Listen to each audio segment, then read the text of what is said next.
Good morning friends, welcome to all of you on my YouTube channel English journey. Friends, आज हम लोग Othello के important quotations, important lines जो हैं discuss करने जा रहे हैं। मुझे उम्मीद है कि आप लोग को इससे फ़ायदे होंगे। चलिए शुरू करते हैं। पहला कोटेशन आपके सामने है, but I will wear my heart upon my sleeves for dogs to pick at, I am not what I am. ये जो लाइन है आपकी, ये यागो की है और एक्ट फर्स्ट की है और सीन फर्स्ट की है।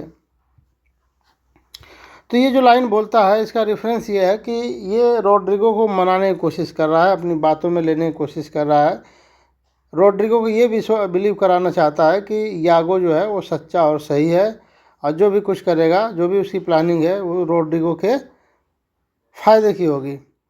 तो इसमें ये क्या कह रहा है कि आई will wear my heart upon my sleeve. मैं अपने हार्ट को, मैं अपने हृदय को, स्लीव मतलब आस्तीन होता है, आस्तीन पर रख दिया हूँ, ताकि for daws to pick at, ताकि जो डॉज मतलब एक चिड़िया होती है, नॉइजी बर्ड होती है, वो भी चोंच मार सके। यानी कि ये आपका जो फिगरेटिव मीनिंग ये है कि वो ये कहना चाह रहा है कि उसका हृदय इतना क्लीन है, इतना साफ है कि जो उसके हृदय में है वो सब कुछ प्रस्तुत कर देता है, वो छुपाता नहीं है अपने अंदर कुछ। वो रोड्रिगो को ये विश्वास दिलाना चाह रहा है ताकि रोड्रिगो उसकी बातों में आ सके। I am not what I am, और जो मैं हूँ, यानी कि जो मैं दिखता हूँ वो मैं हूँ नहीं, और जो मैं हूँ वो दिखता नहीं हूँ।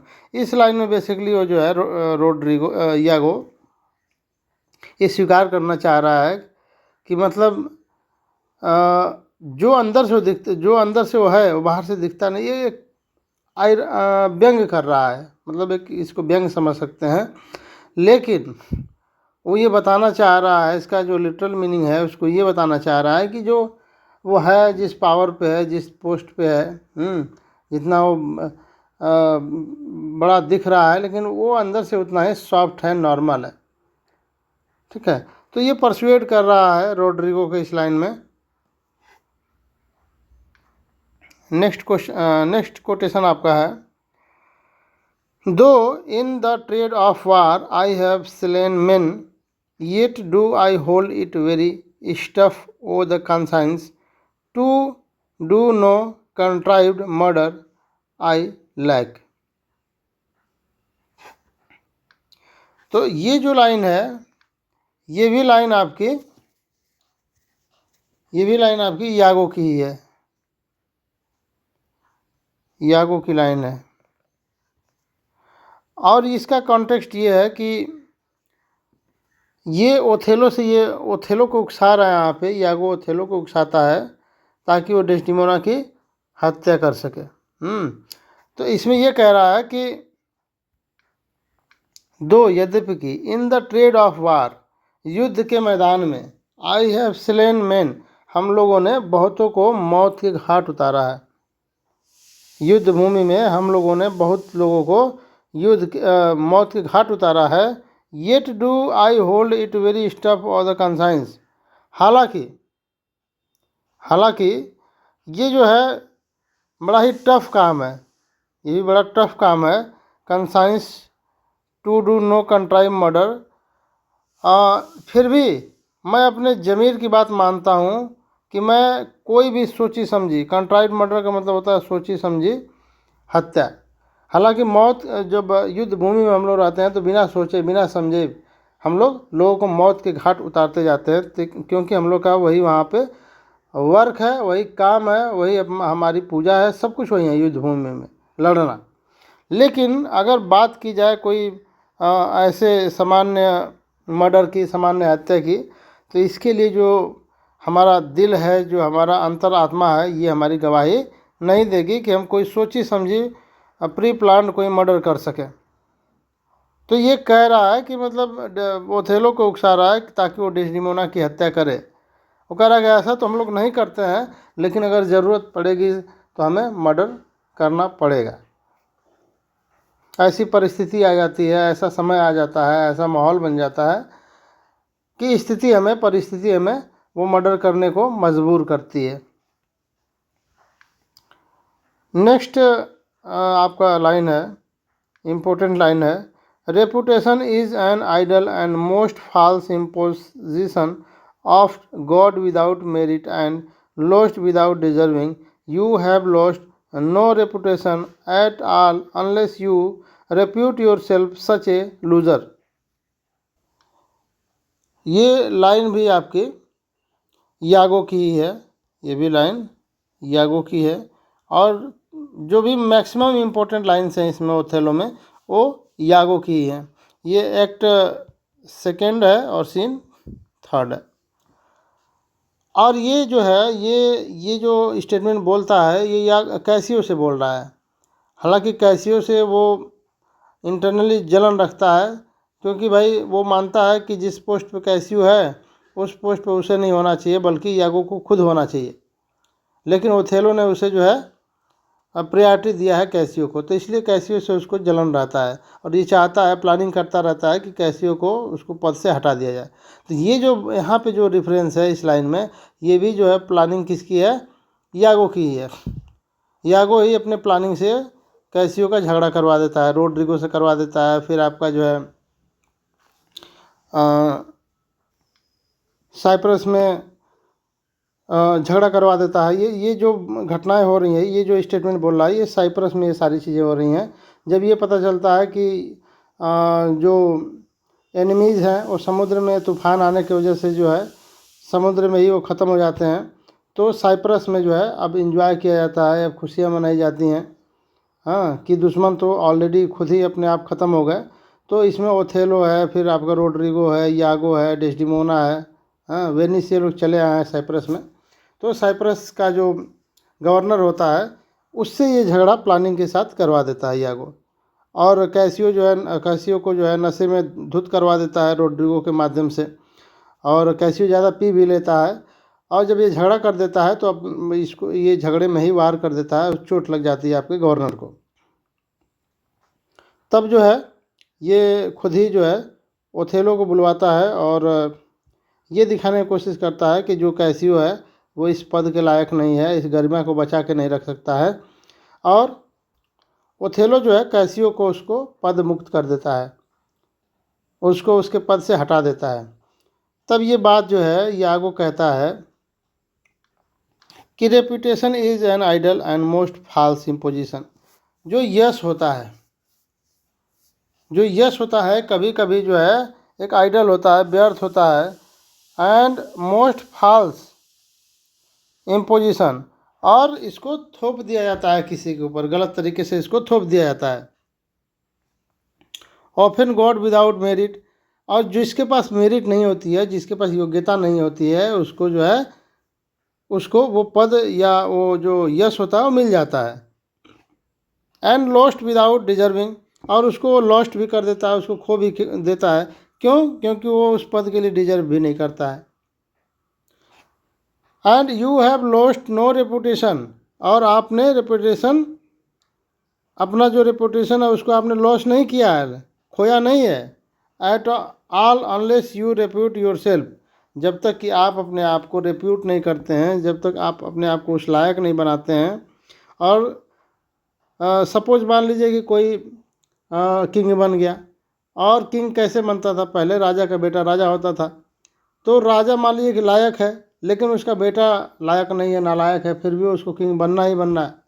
लेकिन जब वो किंग बन भी जाएगा तो किंगशिप उसकी ज़्यादा दिन तक नहीं टिकेगी, क्योंकि वो उसके लायक ही नहीं है. तो जब जब उसका किंगशिप चला जाएगा तो आप ये कह सकते हैं कि क्योंकि वो चूँकि डिजर्व नहीं करता था, इसलिए उसका जो पोस्ट है, जो उसका किंगशिप है, वो चला गया. तो ये कोई गलत नहीं हुआ, क्योंकि वो उसके लायक वो था ही नहीं. रेपुटेशन वहाँ उसके यहाँ रुकेगी ही नहीं, टिकेगी ही नहीं.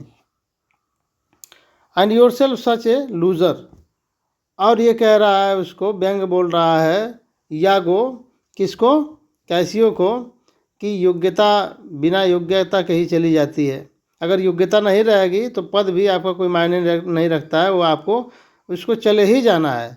बिना सद्गुण के ही प्राप्त हो जाने वाला जो योग्यता है वो आपका वो जाना ही जाना है, रुकना नहीं है उसको. क्यों? क्योंकि वो अन्यायपूर्ण तरीके से प्राप्त किया होता है. ठीक है, तो ये बात जो है ये एक व्यंग कर रहा है कैसियो के ऊपर यागो.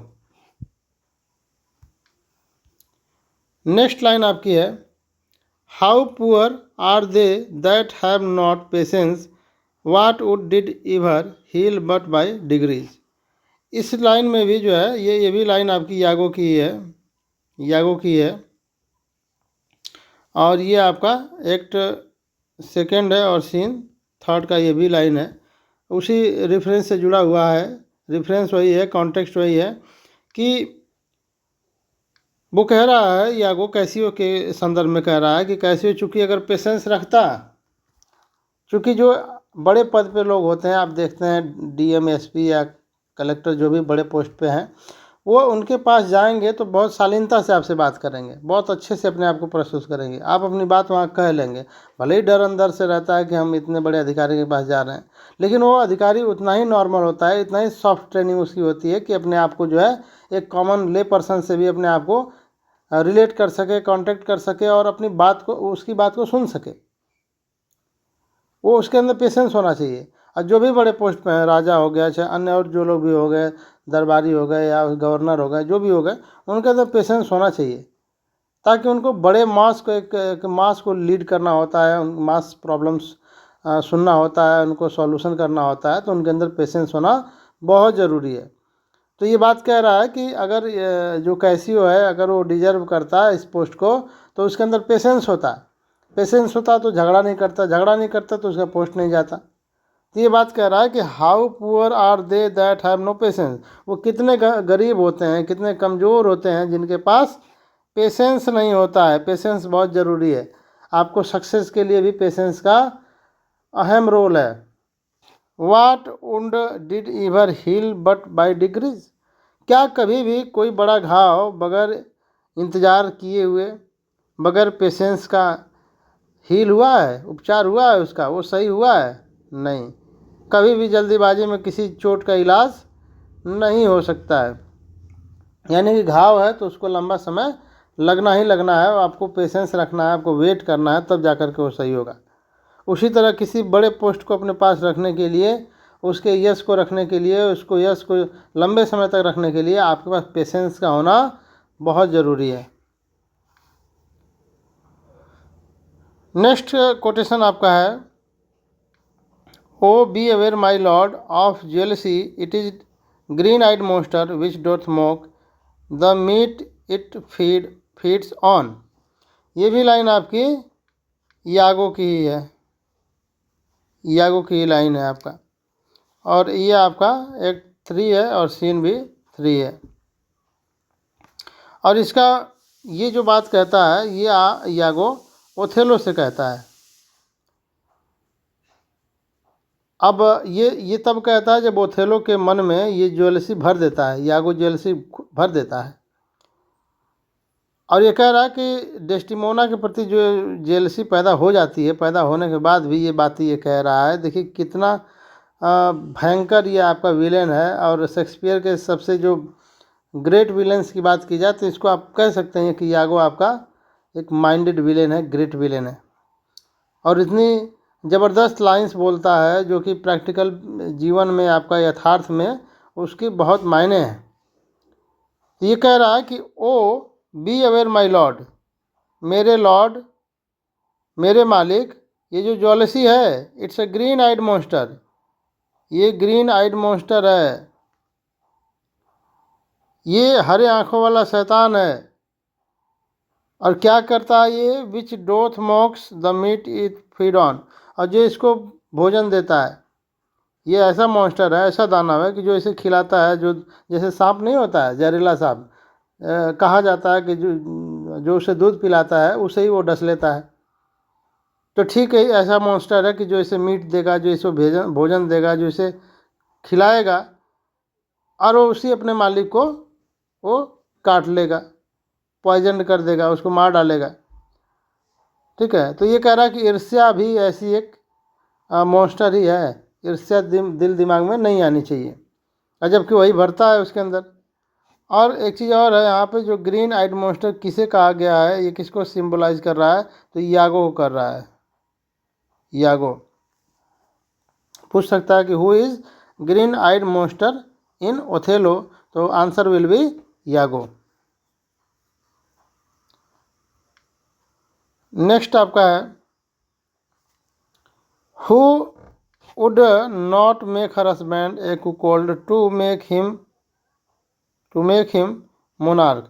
यहाँ पे आपका एक्ट और सीन और लाइन भी लिखा हुआ है, इसको देख लेंगे। तो ये जो आपका रेफरेंस आता है, ये जो स्टेटमेंट है, ये आपका है इमिलिया का, ये है आपका इमिलिया का है। और ये आपका जो है ये रेफरेंस इसका ये है कि डेस्डिमोना और इमिलिया बातें करती रहती हैं बैठ करके, अक्सर वो साथ ही रहती हैं तो कुछ ना कुछ बातें करती रहती हैं। तो ये बात करती रहती हैं सब शादी विवाह को लेकर के और स्त्रियों के नेचर को लेकर के वो आपस में बात करती रहती हैं। तो इमिलिया पूछती है डेस्डिमोना से, तो डेस्डिमोना एक्चुअली आप सभी लोग जानते हैं कि जो डेस्डिमोना का जो बिहेवियर है वो सादा है, जीवन है, पवित्रता है उसके अंदर, आदर्शवादी महिला है। लेकिन जो इमिलिया है, इमिलिया ये व्यवहारिक महिला है, यथार्थवादी महिला है, ठीक ना। और डेस्डिमोना आदर्शवादी है, ये यथार्थवादी है। ये नज़रिया इसका प्रैक्टिकल है, बी प्रैक्टिकल है ये महिला। तो ये इमिलिया का स्टेटमेंट है। वो कह रहे हैं कि who not make her husband cuckold, कह रहे हैं कि अपने हस्बैंड को, महिला मतलब ऐसी महिला, मतलब ऐसी महिलाओं को होना चाहिए कि अपने हस्बैंड को मोनार्क बनाने के लिए, राजा बनाने के लिए किसी भी हद तक जाना हो तो जा सकती हैं, चाहे उसको कुकोल्ड ही क्यों न बनना पड़े। कुकोल्ड का मतलब होता है कि ऐसी महिला जो अपने फ़ायदे के लिए किसी गैर मर्द के साथ सो सके अपना काम बनाने के लिए। तो ये कह रही है कि अपने हस्बैंड को किंग बनाना हो, राजा बनाना हो, तो कुछ भी उसके लिए करना हो तो एक महिला को करना चाहिए, या महिला के साथ ऐसा होना चाहिए कि अपने हस्बैंड को राजा बनाने के लिए कुछ भी करे। एक्चुअली देखिए ये जो है ये महिलाओं, ये बात अच्छी नहीं है। अगर ये इस तरह की बातें हैं तो ये बात ठीक नहीं है। ये इमिलिया के कैरेक्टर के माध्यम से जो शेक्सपियर है ये महिलाओं का माखौल उड़ा रहे हैं, मजाक उड़ा रहे हैं। उनको विचारधारा, दृष्टिकोण, या ये कह सकते हैं कि उस ज़माने की, उस समय परिस्थितियों की ये थी कि महिलाओं को इस नज़रिए से देखा जाता था कि महिलाएं कुछ भी कर सकती हैं, किसी भी हद तक जा सकती हैं। हालांकि ये ठीक नहीं है। चलिए नेक्स्ट आपका जो है, it is the very error of the moon, she comes more nearer earth than she was wont and makes men mad. ये जो स्टेटमेंट है आपका ये ओथेलो का है। और ओथेलो जो ये बात तब कहता है जब वो डेस्डिमोना की हत्या कर देता है। और ये क्या कह रहा है ओथेलो? ओथेलो ये कह रहा है कि it is the very error of the moon. वो अपनी गलती नहीं मान रहा है कि उसने मर्डर किया है। हालांकि बाद में उसको ये पता चल जाता है कि डेस्डिमोना प्योर है, सच्ची है और उसको उसके प्रति समर्पित थी। वो उसका वहम था, उसके दिमाग का वहम था कि उसने उसको गलत समझ लिया। बावजूद इसके ये बात वो स्वीकार नहीं करना चाहता है कि वो उसकी गलती है। उसने ये कह रहा है, बाद में रियलाइज़ होता है उसको कि उसकी गलती है, लेकिन इसमें ये कह रहा है कि ये जो सारी चीज़ें हुई हैं ना, इसमें मून की गलती है। मून का मतलब ये है कि जो नक्षत्र हैं, आज हमारे इंडिया में भी आप देखेंगे कि लोग जो है नक्षत्र पे, हाथों की रेखा पे, भाग्य पे, तमाम चीज़ों पे वो लोग विश्वास करते हैं, बिलीव करते हैं। वो ऐसा मानते हैं कि नक्षत्रों के इधर उधर होने से आपके भविष्य पे असर पड़ता है। तो वो आपका जो है ये चीज़ आप इंग्लैंड में भी महसूस करेंगे इस लाइन के माध्यम से और शेक्सपियर के स्टेटमेंट के माध्यम से कि ये चीज़ें वहाँ भी थी, लोग अंधविश्वास में थे वहाँ भी। और वो कह रहा होते लोग कि ये जो सब कुछ हुआ है, जो गलती हो गई है, इसमें मेरा नहीं दोष है, इसमें तो जो है नक्षत्र का दोष है। She comes more nearer than the earth. She मतलब यहाँ पे मून को कह रहा है कि जो मून है वो कहाँ आ गया, अर्थ के बहुत करीब आ गया। जब मैं ये घटना जब ये घटी मेरे से, तो उस समय की बात बता रहा है कि जो अर्थ, जो नक्षत्र है, जो मून है, वो पृथ्वी के नज़दीक आ गया। एंड सी वाज नॉट, और वो इतना करीब आ गया, नक्षत्र या चाँद, जितना कि उसे नहीं आना चाहिए, वो बहुत करीब आ गया। एंड मेक्स मैन मेड, और ऐसा होने से, नक्षत्रों के ऐसा होने से इंसान जो है पागल हो जाता है, उसका दिमाग नहीं काम करता है, वो ये नहीं सोच पाता है कि वो क्या कर रहा है, गलत कर रहा है कि सही कर रहा है, और नक्षत्रों को प्रभाव में आकर के वो सारी चीज़ें वो कर देता है। तो कह रहा है कि मेरे साथ भी ऐसा ही हुआ कि मैंने भी डेस्टिमोना का जो मर्डर किया, वो इसमें नक्षत्रों का दोष है। नेक्स्ट लाइन आपका है, she loved me for the dangers and I had passed, I loved her that she did pity them. और ये भी लाइन आपकी ओथेलो का है, ओथेलो का है।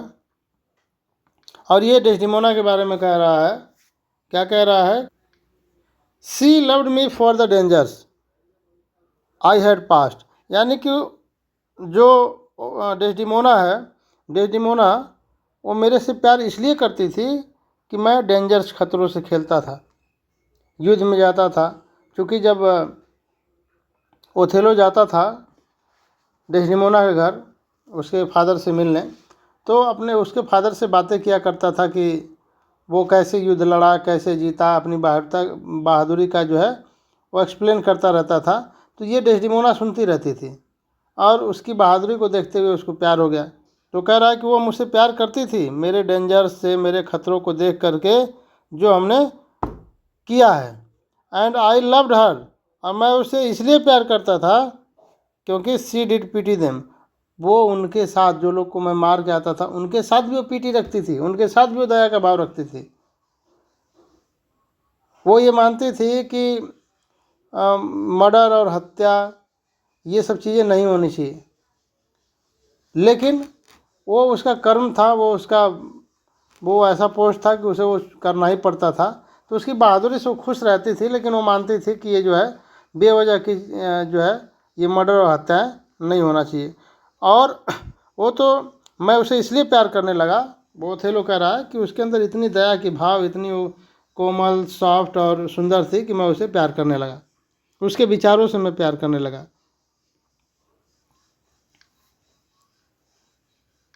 दिस ऑनेस्ट क्रिएचर डाउटलेस, ये भी स्टेटमेंट आपका ओथेलो का है, ओथेलो का है।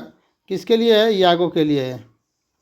यागो को चूँकि समझ नहीं पाता है, और यागो को बहुत ऑनेस्ट और जो है आपका बहुत अच्छा इंसान मानता है ओथेलो, और अच्छा मानता है इसीलिए उसकी बातों में आ भी जाता है। और ये कह रहा है कि दिस ऑनेस्ट क्रिएचर डाउटलेस, और जो ये यागो है निस्संदेह ही बहुत ऑनेस्ट आदमी है, बहुत ईमानदार आदमी है, बहुत अच्छा आदमी है, दिल का बहुत साफ आदमी है। ये विचार रखता है ओथेलो आपका यागो के लिए। ये नेक्स्ट आपका है, I kissed thee ere, I killed thee, no way but this killing myself to die upon a kiss. ये ओथेलो का स्टेटमेंट है, ओथेलो का है। और ये आपका जो है एक्ट 5 है और सीन आपका 2 है। जब ये जो है डेस्टिमोना को किल कर देता है तब ये स्टेटमेंट है इसका, आई किस्ड दी इर, मतलब वो मारने से पहले उसको किस करता है, उसको प्यार करता है। आई किल्ड दी, और मैंने उसे मार दिया, मैंने उसको प्यार किया, किस किया, फिर मैंने उसको मार दिया। नो वे बट दिस, और यह मुझे करने, इसके अलावा मेरे पास कोई रास्ता भी नहीं था।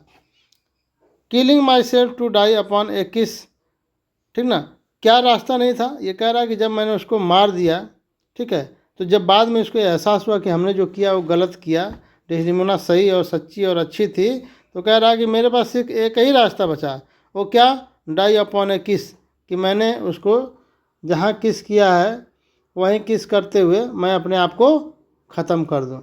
तो अपने आप को किल करता है और उसको फिर किस करता है डेस्टिमोना को, और वो जो है ओथेलो मर जाता है।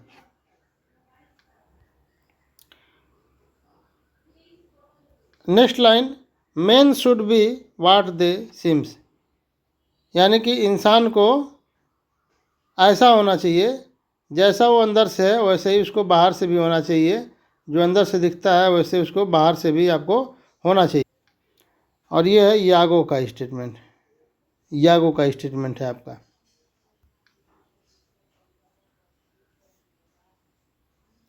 ये भी लाइन हो चुकी है, ये दोबारा